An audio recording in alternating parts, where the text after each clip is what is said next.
Os he traído nada, un poquito dentro de la inteligencia artificial sin pisar luego que va a haber una mesa súper interesante más sobre ChatGPT y cosas más específicas, solo os voy a dar un par de pinceladas y luego os he traído algunos ejemplos de mi empresa, no precisamente por hacer spam y vender lo que hacemos, sino para que tuvierais unos ejemplos diferentes que os pudieran inspirar en cómo aplicar tecnología en el mundo de la salud, ¿vale?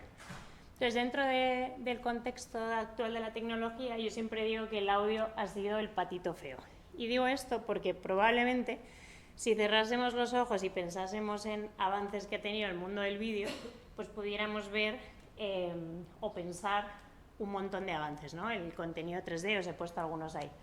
Las resoluciones de la tele, la realidad virtual, ahora las gafas de realidad aumentada, un montón de cosas, ¿no? Pero si pensamos realmente en los avances del mundo del audio, pues decimos, bueno, pues usábamos un MP3, hemos evolucionado, ahora usamos Spotify. A nivel de comprensión, bueno, ha habido algún tipo de avance, pero realmente a lo largo de la historia no hemos aprovechado todo el potencial que tenía tanto la voz como el audio, ¿no? Y ahora veremos que eso está cambiando. ¿Por qué tiene sentido esto? Porque hay algunos papers que decían que el contenido, como lo percibimos, pues tiene una parte más sensorial, de tocar, de sentir, pero en realidad nos entra, como bien dice el dicho, por los ojos, casi todo, ¿no? Pero bueno, si vemos que en un 11% percibimos por el oído, pues en realidad estábamos diseñando un porcentaje bastante importante. Aparte de esto, os he traído un gráfico que es verdad que se queda en 2020, pero es, yo creo, súper gráfico específicamente, de que generamos datos por encima hasta de nuestras posibilidades, ¿no? Vivimos en la era en la que ya generamos muchísimos datos y además de eso, no os voy a contar nada nuevo, vivimos en una era multimedia, las plataformas de streaming han llegado para arrasar cómo consumimos el contenido y el contenido móvil pues también está ya como algo totalmente interiorizado. Hay algunos expertos que dicen que un cambio de paradigmas cuando llega una tecnología y de repente cambia todo en cuanto a cómo la sociedad interactúa con esa tecnología, o sea, como que hay un cambio drástico, ¿no? Y hemos vivido hasta ahora dos. El de las webs en los 90, que obviamente ya no nos imaginamos nada sin las webs, y cuando salió el iPhone en la década de los 2000, el primer iPhone, pues cambió todo porque ahora usamos el móvil con las apps pues para prácticamente casi todo, ¿no? Entonces, algunos expertos dicen que estamos viviendo ahora un doble cambio de paradigma.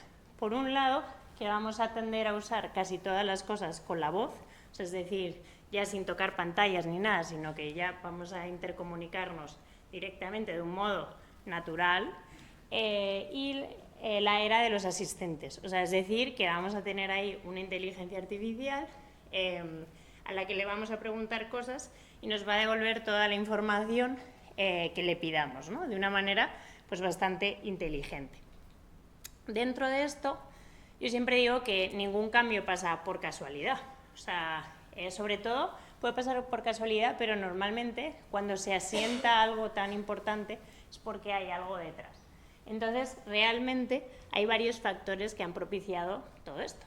O sea, uno es que ha habido un desarrollo de la tecnología en los últimos años brutal, precisamente porque a nivel de computación en nube, de dónde guardamos los datos, cuánta potencia tenemos para analizar esos datos, qué sabemos de la tecnología, cuántos datos tenemos para mejorar nuestros modelos de inteligencia artificial. Todo eso ha sido un avance muy importante que nos ha permitido subir al siguiente nivel en lo que hacemos los ingenieros, pero luego también todas las grandes han ido a una, tanto en el tema de los asistentes como en el la voz. O sea, si pensáis, por ejemplo, en las gafas de realidad virtual de Meta, o sea, igual dentro de 2 años vengo aquí y me pegáis como, pues lo han petado y todo el mundo las tenemos y demás. Pero es cierto que han ido muy solos y se han quedado en algo que tenía muy buena pinta, lo del metaverso con las gafas y demás, pero no ha sido masivo. En cambio, toda la parte de asistentes, de voz, casi todas las grandes han invertido un montón de millones en que esto surja, con lo cual es muy raro que no acabemos usando todo esto. Y por último, a mí siempre uso este tuit de Jordi, que me gusta mucho, que es un periodista que hace tecnología en El País, que dice que hace 10 años los niños hacían ahí zoom a los libros como si fuera el iPad, y que ahora, por ejemplo, y me pasa con mis sobrinos, llegan y le hablan directamente a los cacharros o a la Alexa nada más entrar en casa, ¿no? Entonces ya estamos evolucionando. Lo que hemos visto también es que, por ejemplo, mi padre también, en vez de estar escribiendo por WhatsApp o buscando algo en Google, se lo dice con la voz, porque hay un micro, le es más cómodo y ya está. Con lo cual estamos viendo un cambio de tendencia en cómo se usan estas tecnologías, y luego os voy a contar algunos casos. Más allá de eso, ¿qué es específicamente qué está pasando en el mundo de la tecnología? Pues veréis, hay una parte en la que las máquinas, muchas veces en algún tipo de modelo, aprenden de los datos que tenemos, pero no siempre estos datos son buenos para poder hacerlo. Seguro que muchas veces habéis tenido una idea a nivel clínico o lo que sea y habéis dicho, ostras, o alguien os ha dicho, uy, pues esto no es suficiente para poder hacerlo, ¿no? Hay que recoger los datos de otra manera, hay que preparar los datos, esto ocurre mucho. Pues realmente en español tenemos un mundo por delante, porque lo que ha ocurrido es que no teníamos buenos ingredientes para nuestras recetas todavía y estamos en proceso. Esto está mejorando, pero la parte buena es que tenemos todo el camino todavía por hacer.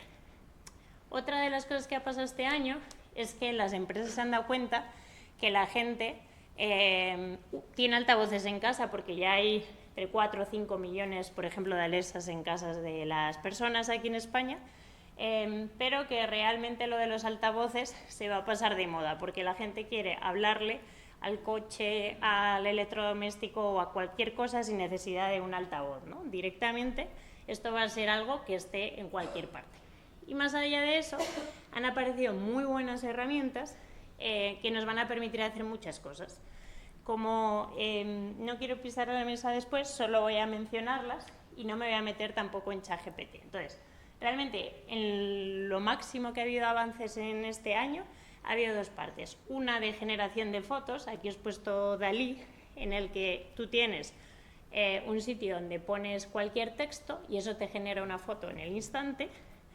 Y, por ejemplo, la competencia es Midjourney. Yo os he puesto aquí para que veáis esa evolución de la tecnología, lo que se podía hacer hace un año y lo que se puede hacer hoy. Con lo cual, la evolución ha sido espectacular de la calidad que podamos tener. Así que imaginaos dentro de un año lo que seremos capaces de hacer. O sea, esto os tiene que venir a la mente, madre mía, en qué momento estamos y cuántas cosas, cuántas oportunidades va a hacer.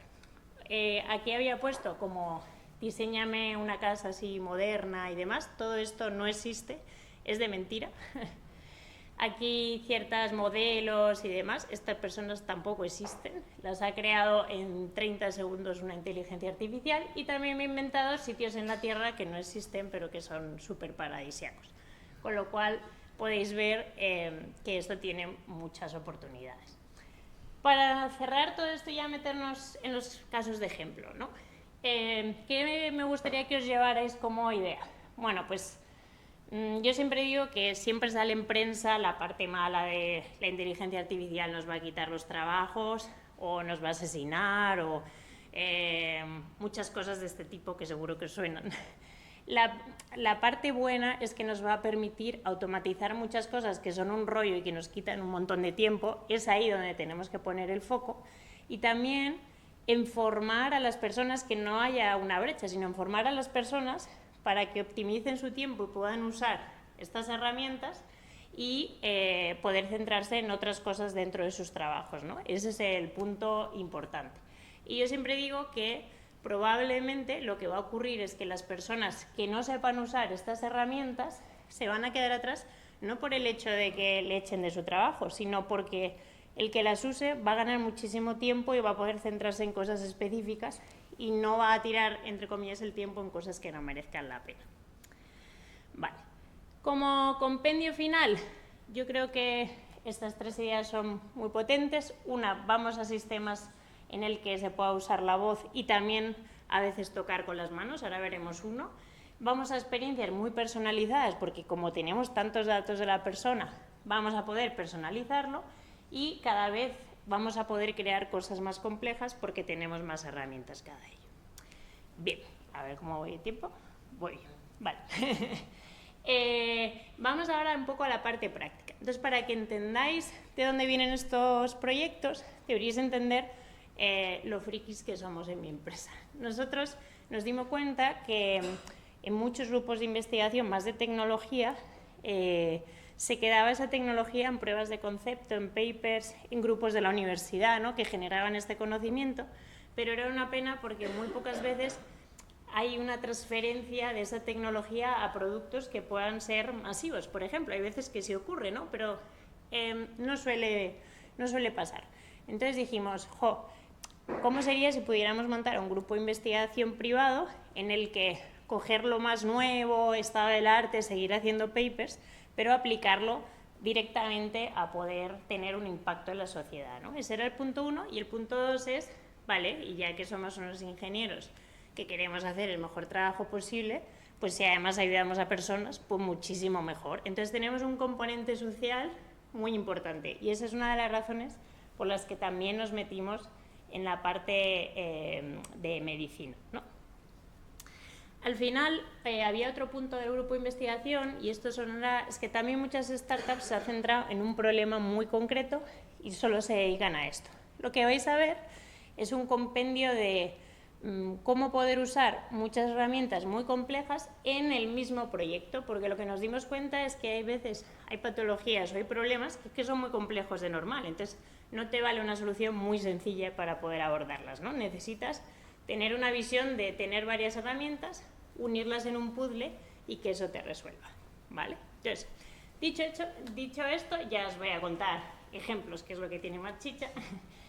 Ahora mismo tenemos un proyecto de regulación emocional en pacientes, o sea, para pacientes oncológicos, que de hecho está en varios hospitales públicos de Madrid. Estamos ahora mismo en el 12 de octubre, en el Clínico, en Getafe, en Fuenlabrada, estamos ahí en unos cuantos. Entonces os he traído un mini vídeo que os voy a avanzar para no comerme el tiempo, pero para que veáis mientras está qué es. ¿Qué hace este sistema?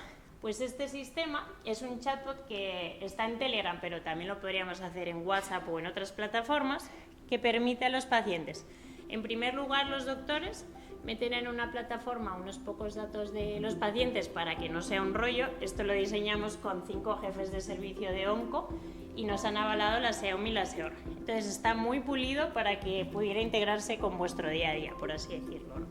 Entonces, lo que se le da al paciente es un QR en el que ya viene implícito como su ID y todo, entonces solo tiene que escanearlo y le pasa a este bot. ¿Qué es un bot? Pues es una herramienta en el que tú puedes tener una conversación como si fuera por WhatsApp, esto es Telegram, directamente con una máquina en vez de con una persona. ¿Qué hace esto por detrás? Pues hemos hecho un cribado psicológico, que de hecho nos publicaron en Psycho-Oncology, que es una revista Q1. Entonces, este cribado mide ansiedad, depresión y los 2 tipos de afrontamientos más disfuncionales. Y luego también recogemos datos de última consulta, cuál fue el motivo, un montón de cosas que a los oncólogos les era muy interesante recopilar, digamos, mientras el paciente no volvía a verlos en consulta. Entonces, esto todas las semanas vamos evaluando al paciente con este cribado.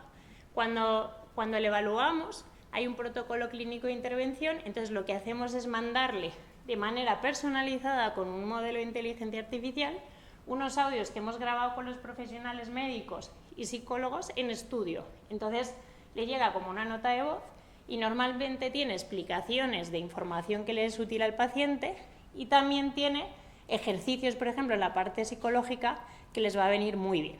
Claro, todo esto lo hacemos semana a semana, entonces recopilamos muchísimos datos precisamente para, uno, poder mostrárselos a los doctores en una plataforma. Además tenemos el dashboard modo pro, te tengo tiempo y tienes aquí todos los datos desmenuzados, correlaciones y demás. Y tenemos el modo sencillo, que es, vale, pues no me da la vida, que es lo que suele pasar, y quiero ver un overview de qué ha pasado a este paciente en los últimos meses de un primer vistazo, ¿no?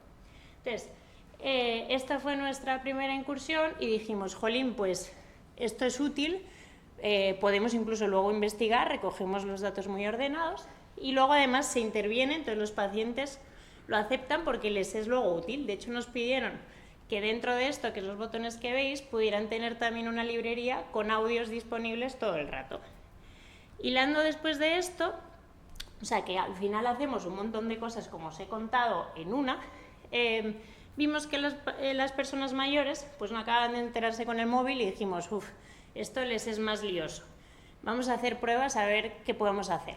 Y entonces surgió este asistente de mayores que llegamos a un acuerdo con Amazon y lo hemos hecho en una Alexa del tamaño de una tablet, de un iPad. Entonces es por voz y tocando botones muy grandes, ¿no? Está totalmente adaptado. Entonces, ¿qué hacemos aquí? Seguimiento a nivel físico de cómo están, dolor crónico, bueno, vimos qué variables impactaban más en calidad de vida. Entonces, hacemos también una parte de psicología muy enfocada en soledad no deseada, porque siempre nos salía una de las cosas que les hacía más infelices, era esa soledad no deseada. Y luego también tenemos varios cribados a nivel cognitivo, ¿no? Para ver si hay deterioro o no. Luego no nos quedamos ahí. Cuando ya teníamos un control de todas las semanas haciéndolo, dijimos, vale, pues de aquí también podemos, como la gente se siente muy sola, ¿qué pasaría si creamos lo que hemos llamado un Tinder de abuelos, en el que podemos poner a personas que viven solas en sus casas y que sabemos que se van a llevar bien, pueden videollamarse? Entonces, de repente, tener una interacción y demás y que así no estén tan solas. Y aparte, somos capaces de hacerle seguimiento a la medicación y darles alertas. Claro, con toda la información que tenemos, es directo pensar que podemos hacer predicción de cuando una persona tiene una tendencia a la baja en su estado de salud, poder detectarlo antes que cualquier persona, ¿no? Entonces, esto ya lo tenemos funcional y de hecho llevamos meses trabajando con ello. El feedback ha sido buenísimo, o sea, nos mandan notas de voz las personas mayores como ¡ay, jolín! O sea, es muy bonito porque hay mucha gente que se siente muy sola, que os voy a decir. Y esto nos permitió también, aparte de refinar esto de hacer predicción para poder derivar antes de que ocurra algo peor o simplemente para poder tener constancia con una alerta, nos hizo decir, vale, pues nos hemos currado una solución que ya es muy fácil de usar, lo que podemos hacer es, aún encima, que sea todavía más inclusiva. Entonces hablamos con la ONCE y tenemos un sistema que es lo mismo pero para personas que no pueden ver, que tienen algún problema de sordera o que tienen algún tipo de discapacidad física. Entonces, justo acabamos de hacer, porque en todos también sacamos luego paper de los resultados para compartir conocimiento.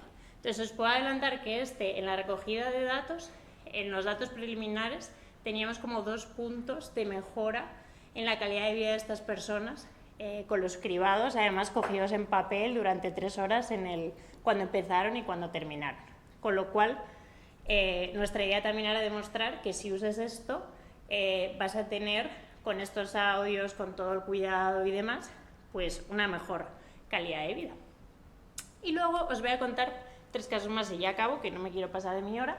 Una es que también nos hemos metido a hacer investigación médica, a intentar pedir grants de investigación y demás. Y este proyecto lo diseñamos para poder hacer con modelos de inteligencia artificial seguimiento de una enfermedad que es la amiloidosis por transtirritina, que es neurológica, para poder detectar patrones con un montón de sensores, patrones en los datos que nos permitieran entender mejor la enfermedad para poder hacer un prediagnóstico antes, ¿no? Porque en esta enfermedad luego no se puede volver atrás. Entonces, cada tiempo que recuperemos se puede diagnosticar antes, se puede dar medicación antes y aparte pues el paciente tiene una poquita mejor calidad de vida, ¿no? Y por último, nos hemos metido también a hacer cosas en hospitales, esperamos que esto lo podamos hacer aquí muy pronto, para mejorar la experiencia de las personas en el propio hospital, ¿no? A través de estos audios inmersivos que si tú cierras los ojos eres capaz de ir, digamos, a una playa, a un paseo por el campo, o sea, que la gente que está aquí en el hospital o en sus casas estén un poquito mejor. Y os he traído una cosa más práctica, que es poder hacer llamadas de control automatizadas, esto que hablábamos antes de, oye, mira, si yo puedo automatizar cosas en las que realmente siempre pregunto lo mismo y no aporto un valor extra, pues igual esto es muy útil. Y por último, Bueno, esta también es exactamente igual, automatizar algo que suele ser muy tedioso, como poder rellenar documentos en vez de estar ahí metiéndolos y demás. O sea, ¿qué pasaría? A veces no lo han pedido, si pudiéramos transcribir esto, ya lo tengo en texto y luego ya lo metemos en algún sitio o programa específico. Y os he traído este último para cerrar, para que veáis que no solo se puede hacer innovación en el hospital, en las casas, con móviles y demás, sino que aquí trabajamos con una fundación para la leucemia infantil y cuando fuimos a visitar a los niños al hospital, pues eran niños que a veces en meses no podían salir de la habitación, solo les sacaban para hacer las pruebas, o sea, estaban muy inmunodeprimidos y entonces, bueno, era un verdadero drama, la verdad. Entonces dijimos, ¿qué pasaría si, cómo podemos mejorar nosotros este día a día encerrados? Entonces se nos ocurrió hacer un muñequito que pudiera ser su mejor amigo cuando ingrese.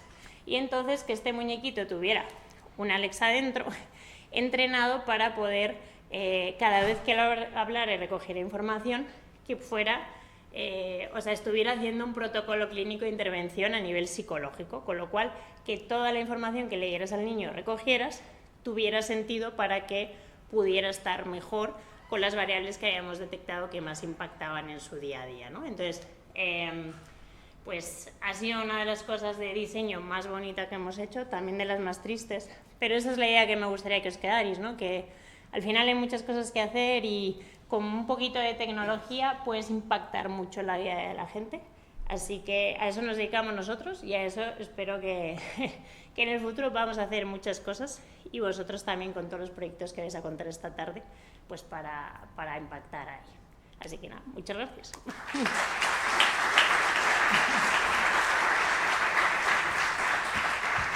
Pues muchas gracias, Natalia. La verdad es que es impresionante la variedad y el alcance que tienen vuestras soluciones. No sé si hay alguien de la audiencia, tenemos unos minutos para algunas preguntas. Sí, por ahí. ¿Cómo está el estado de los mayores en cuanto a la digitalización, el uso de tablets y todo eso? ¿Cuál ha sido su reto para conseguir este apoyo o participación de esta población? Pues la verdad es que ha sido todo un reto. O sea, os cuento que en muchos de estos proyectos hemos tenido la suerte de, como no ser una startup al uso, dedicar más tiempo en aprender bien el contexto, en escuchar a geriatras y o sea, a gente que sabía específicamente y en ir probando muchas cosas. Entonces, es verdad que el uso de las tablets, si es con botones grandes y demás, yo creo que en general los tienen bastante cogidos. Se nota más el cambio a partir de los 75 años para arriba, que les cuesta un poco más y demás. Pero nos ha sorprendido muchísimo porque, por ejemplo, con el Alexa, ellos pueden tener una conversación normal y está entrenado para que hable más lento y más alto. Pero curiosamente hay mayores, o sea, porque yo ahora, pues justo en estas semanas he ido a las casas de algunos mayores para entender si lo estaban usando, un poco de feedback. Y muchos tocan la pantalla directamente porque les es más fácil. También ten en cuenta que son como unos botones muy grandes y demás.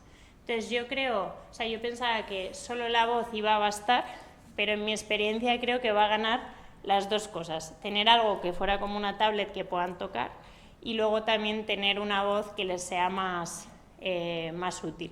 Sí, sí, yo creo que el mix de las dos es por donde van a ir los tiros. Es verdad que yo creo que se va a empezar por más soluciones solo táctiles porque es lo que ya se conocía, pero probablemente en estos meses, años, cada vez vaya evolucionando a tener las dos cosas.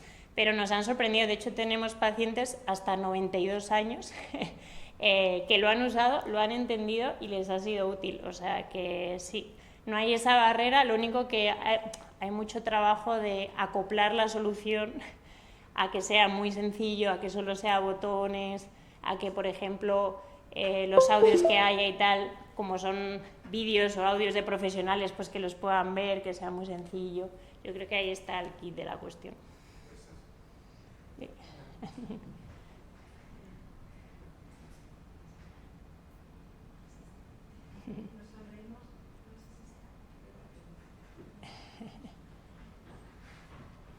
Nos sonreímos porque ella es una de las personas favoritas en salud que tengo.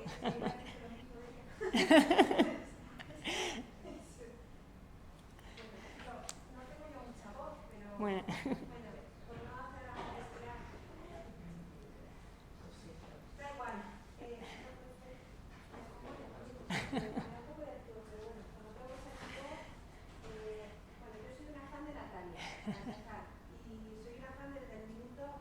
¿Verdad?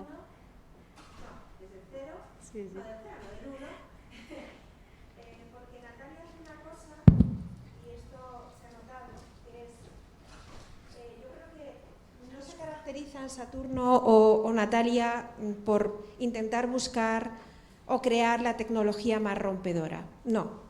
Ellos miran dónde está la tecnología, pero sobre todo miran dónde están las necesidades.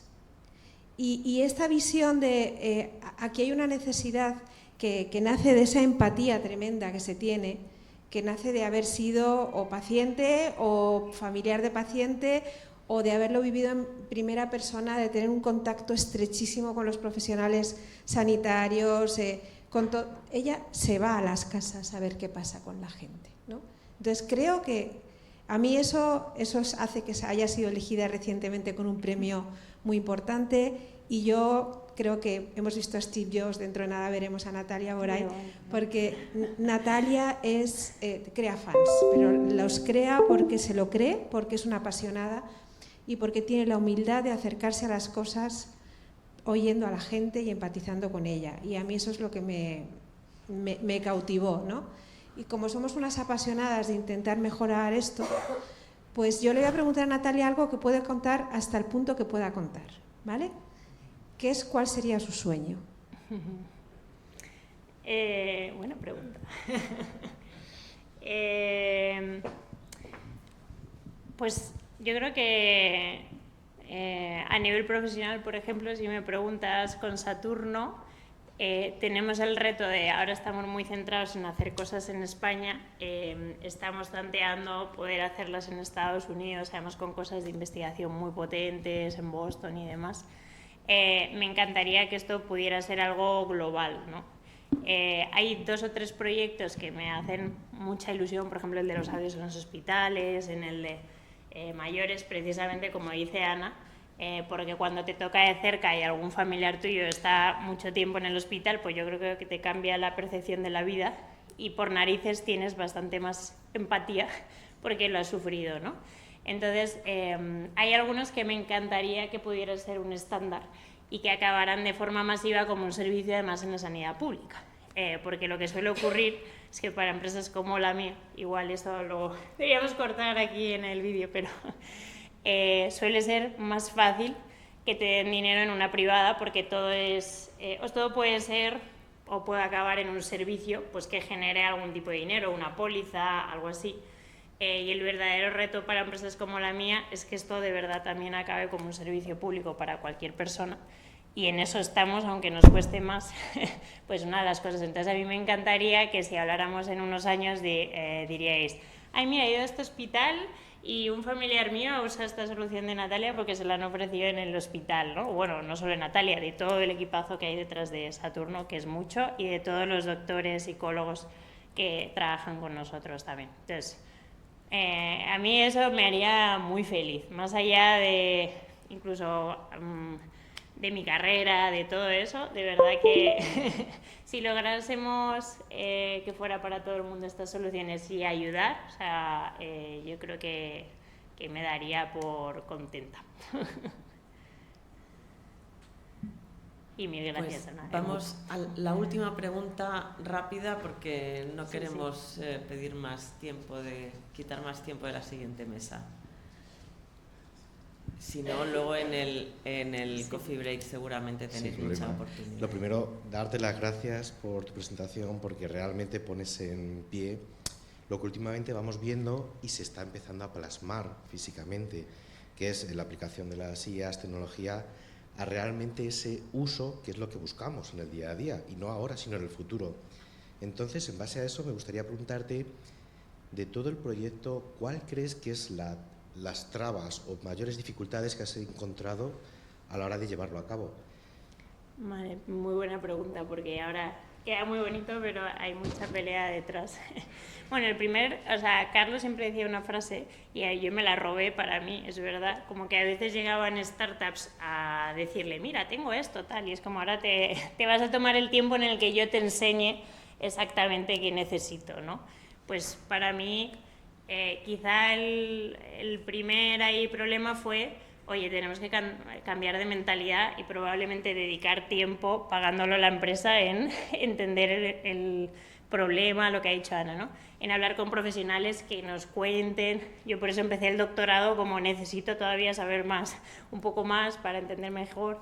Entonces, ahí hay un tiempo que si estás agobiado con sacar algo y facturar y tal, es difícil que, obviamente que te puedas tomar, ¿no? Ese es uno. Luego, todo esto tiene muchísima regulación, que os voy a contar, pero me parece bien porque estás impactando en la vida de la gente, entonces hay una ingeniería legal bastante importante. Yo siempre digo que vivo para pagar abogados bastante, pero bueno, hay que hacer las cosas bien. Y luego también nosotros, como queremos que sea algo genérico, lo que explicaba antes, siempre pasamos por ensayos observacionales, o sea que hay una parte de investigación. Entonces no siempre es fácil hacer toda la burocracia de pasar a un comité ético y demás, porque dices, bueno, si esto podría ser en algunas cosas un servicio ya. Es como, no, vamos a ir por el camino largo, vamos a convencer a algún hospital para que se pueda hacer, recoger y tal. Y luego también nos ha pasado que hay gente maravillosa por el mundo y hay gente que no es tan maravillosa. Hay hospitales, hay fundaciones de investigación, pues como todo en la vida, hay sitios donde te ayudan un montón y hay sitios donde nos han torpedeado, para qué negarlo, ¿no? Obviamente no voy a decir nombres, pero nos hemos encontrado de todos. Entonces, también hemos aprendido a todas las leches que nos han ido dando por el camino, pues a decidir mejor con qué gente vamos al fin del mundo, ¿no? Porque esta filosofía no la tiene todo el mundo. Entonces, al final, yo creo que lo más bonito ha sido encontrar a gente maravillosa por el camino que tiene tus mismos valores y entonces dices, ¡buah!, vamos a hacer de todo, ¿no? Pero en ese filtro también es difícil, como vas cayendo, estás ahí muy frustrada de, oh, Dios mío, ¿qué está pasando? Pero bueno, yo diría que esos 3, por no olvidarme, o 4 son los más importantes. Pues muchas gracias, Natalia, gracias por las preguntas y seguramente después sí, me voy a quedar al café de comentar en el café. Gracias y pasamos a la siguiente mesa.